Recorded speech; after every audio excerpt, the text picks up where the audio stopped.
একটা সময় খুব ফ্যাশন উঠেছিল যে ডায়াবেটিস হচ্ছে, আমি কিন্তু সুগার খাবো না, আমি নাম বলবো না, আমি চিনি খাবো না, তার বদলে এই জিনিসটা চায়ে বা অন্য জিনিস জায়গায় দিয়ে খাবো, একটা সাদা ট্যাবলেট ছোট বা সাদা গুঁড়ো, সেটা আমি চিনির বিকল্প হিসেবে।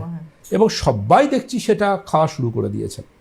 আজকে আপনি শুনলে অবাক হবেন, সায়েন্স প্রমাণ করেছে ওই যে চিনির বিকল্প ডায়াবেটিস পেশেন্টরা যেটা খেতেন সেই জিনিসটি কিন্তু আমাদের এই অন্ত্রে থাকা বা আমাদের গাঁটে থাকা যে উপকারী ব্যাকটেরিয়া সেগুলোকে সব শেষ করে দিয়েছে।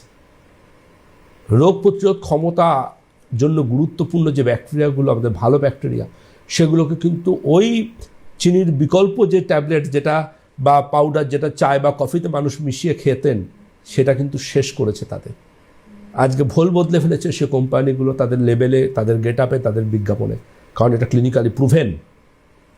সুতরাং জানবেন, চিনির বিকল্প কোনো কিছু নয়। 4টে সাদা শত্রু, এই 4টে সাদা শত্রুকে আপনাকে সরাতে হবে: আটা, ময়দা, চিনি, আর দেখবেন ডাইনিং টেবিলে রয়েছে একটা ছোট্ট কৌটো নুন। এই 4টে শত্রুকে ডাইনিং টেবিল থেকে সরান, ডাক্তারবাবুকে আপনার প্রয়োজন হবে না কোনো।